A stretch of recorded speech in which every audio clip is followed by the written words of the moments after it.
Hello, this is JustaShow. My name's Eric, and we're going to talk about some stuff today. Specifically, we're going to ask a question. What makes a person a person? I would argue it's their memories. It contains all of the information that they've gained throughout their entire life. It dictates what kind of choices they make throughout the day and what kind of plans they have for the future. And we put a lot of stock into our memories, but we really shouldn't. They're very fallible whenever you get right down to it. And it's actually kind of scary to think about. I was actually going through a photo album not too long ago, and I found some pictures where I was in them, and obviously I know these photos aren't doctored, they were put up in my cabinet, but I see a picture of myself with other people in the picture, and I don't remember who they are or where the picture was taken at all. And I have proof that something happened, and I mean, these aren't like baby pictures. I was like 7 or 8 years old, and I don't have any recollection of that event at all. And it's weird to think about pieces of your life can just be broken away and gone. But the games that we're going to talk about today are Remember Me and To the Moon, and they're going to help me talk about the subject of memories. The first one that we're going to cover is Remember Me. It was a game that was released in, I believe, 2008. Don't quote me on that, but it's a game I got not long after it came out because it looked really cool. It's not a bad game, but there are specific issues that I have with it. And we're going to be talking about the protagonist, Nilin. This is her. Not so much specifically about her backstory, and there won't be any spoilers for either one of the games. This is stuff you find out 10 minutes after you basically listen to the intro. But in Nilin's time, I believe the year is 2068, and a new device has been developed called a Sensen. What that is it's a device that allows you to digitally encode memories. It's basically the next step in social media. You're not just taking pictures or video of your life, you can pass on your literal memories through your own perspective in the way that other people can experience them. With a Sensen, it's a little device that hovers on the back of your neck. You can transmit memories, you can erase them, and you can back them up. And they had a neat little infomercial at the beginning of the game, and it was supposed to be people, it was like a product placement type thing. And one of the things that people mentioned is that they want to pass their memories onto the next generation, which is definitely an interesting thought,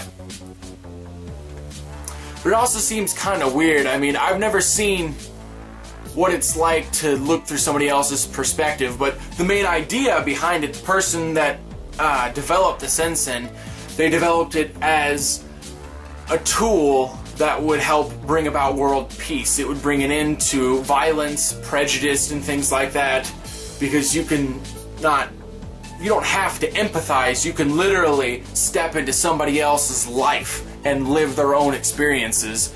And the idea is to build understanding, and if we can all understand one another, we should be able to get along without any problems. Like all utopian ideas, it doesn't work out that way, but what we're going to focus on today is the idea of Nilin's ability to erase and manipulate memories.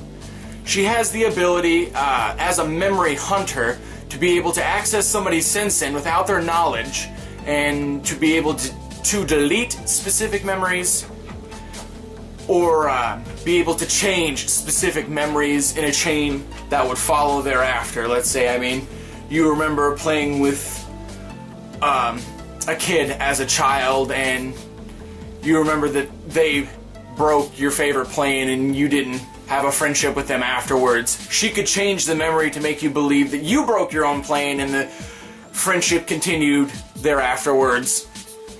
It can basically change who you are as a person.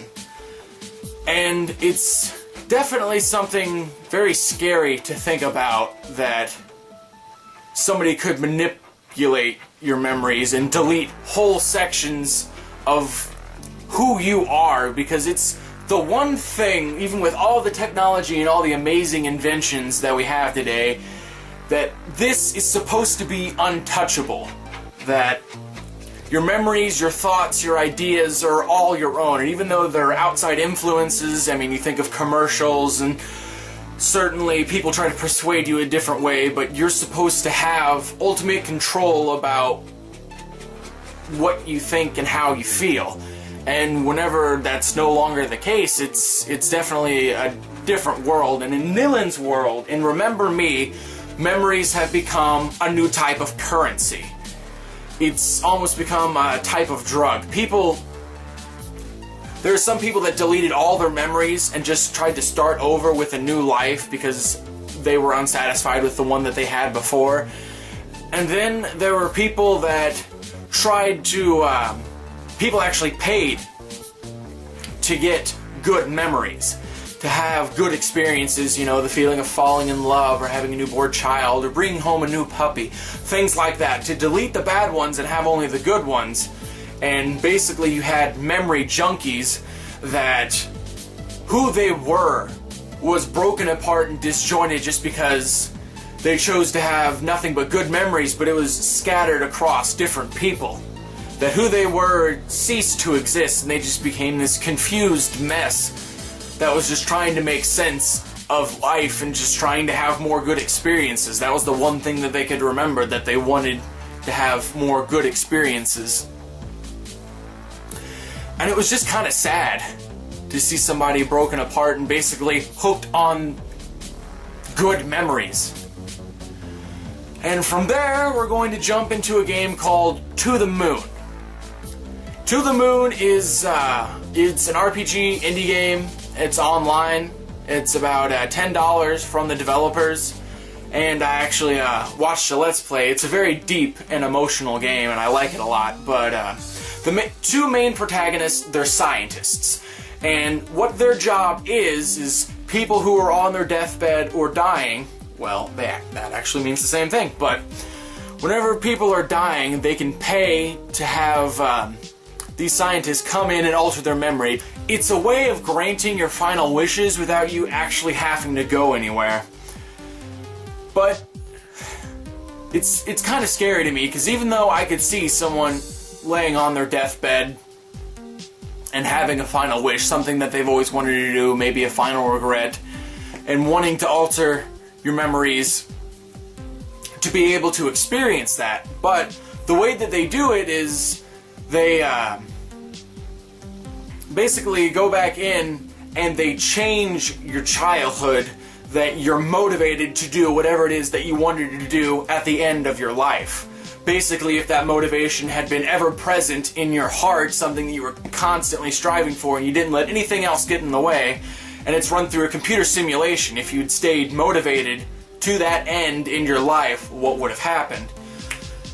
And it sounds nice, but the fact that you change yourself and all of your life experiences that made you get to that final wish, it almost changes what it feels like to have that wish granted, because it's only through, you know, living a lifetime that's not necessarily bad, but one that you don't always get what you want, and you've always had this burning desire and regret that you haven't been able to do something.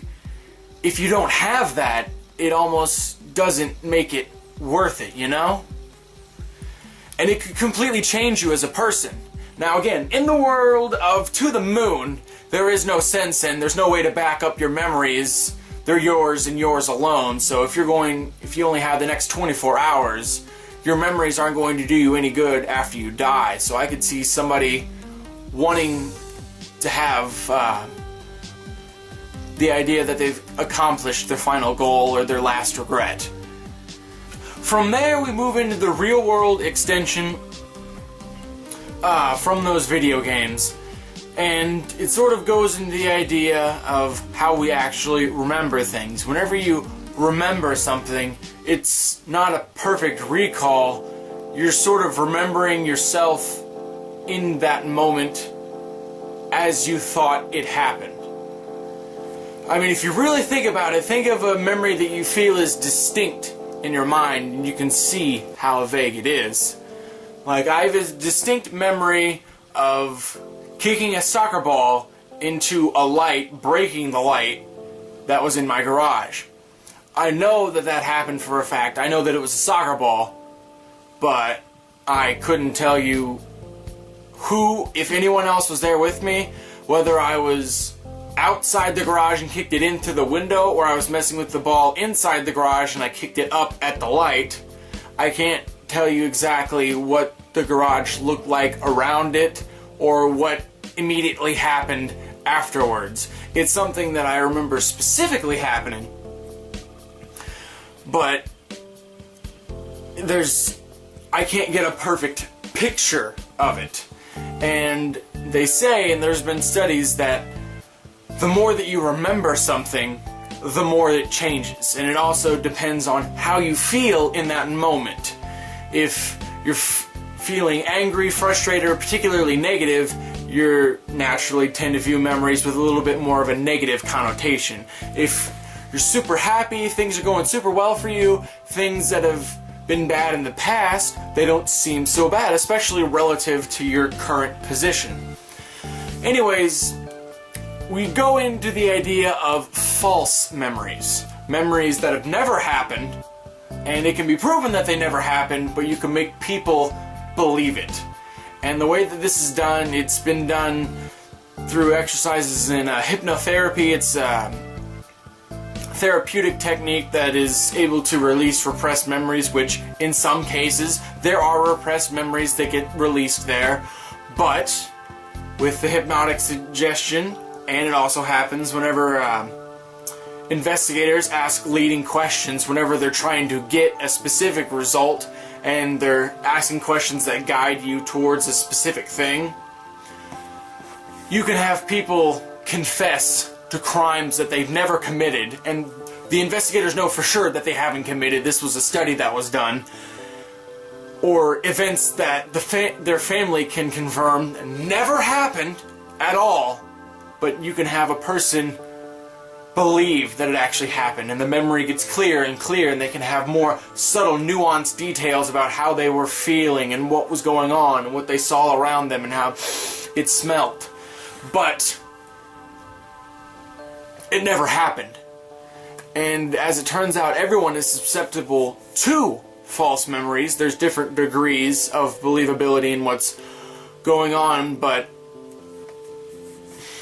memories are just an odd thing. Like I said, we put a lot of stock into it, but it's something that we rely on out of a necessity, out of a need to.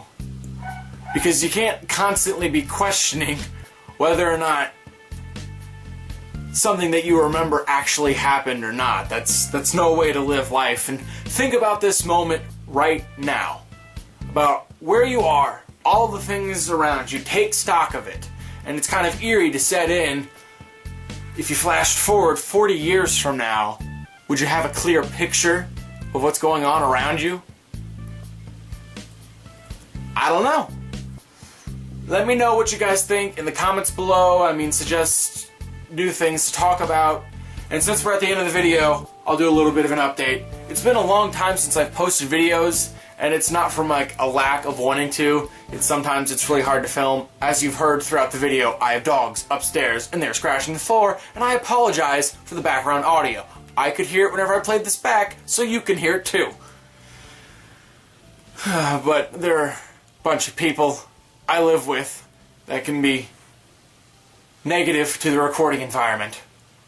Anyways, I love recording videos, and I love being an entertainer for people. Hopefully you've enjoyed the video if you're watching this. Hopefully you're not here just because. I always love to make people laugh. I love to make people feel good. And I mean, what I want out of this channel is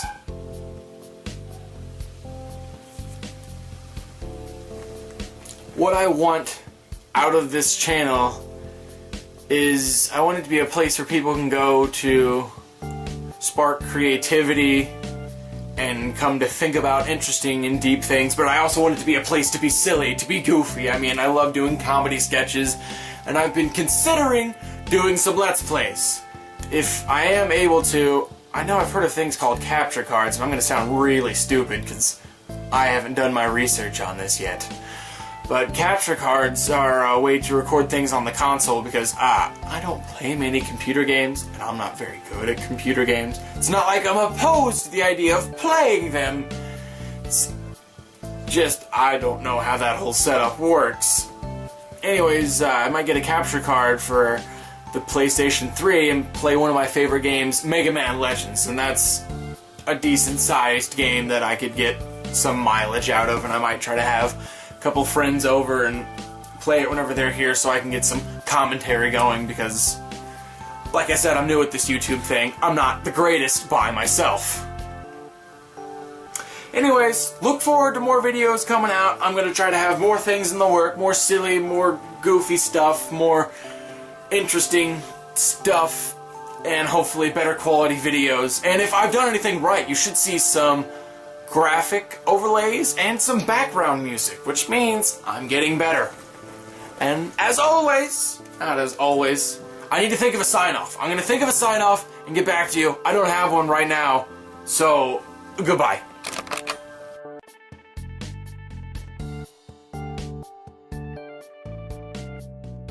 The Make-A-Wish Foundation for people that may not be able to do what they actually want to do. It's not a matter of, time or money, it's that they're not physically capable of doing it. If you were on your deathbed, you're 80 years old, you wanted to go skydiving, you're probably not going to be able to go skydiving. For real. You might have a heart attack or complications on the way up in the plane. Anyways, they grant final memories, or they grant you to blah blah blah blah blah blah. They grant the experience of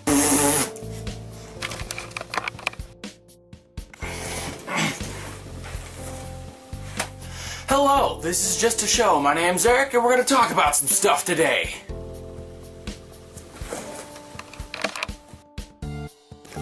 Hello, this is Just a Show, and today we're going to be talking about memories. Damn it, I didn't want to start it that way. Hello, this is Just a Show, and my name's Eric. We're going to talk about some stuff today. Specifically, we're going to ask a question. What makes a person a person? I would argue that a person is a sum of their memories. It's all the things that they've experienced up to that point, and it's what makes them an individual, different from everyone else. It also...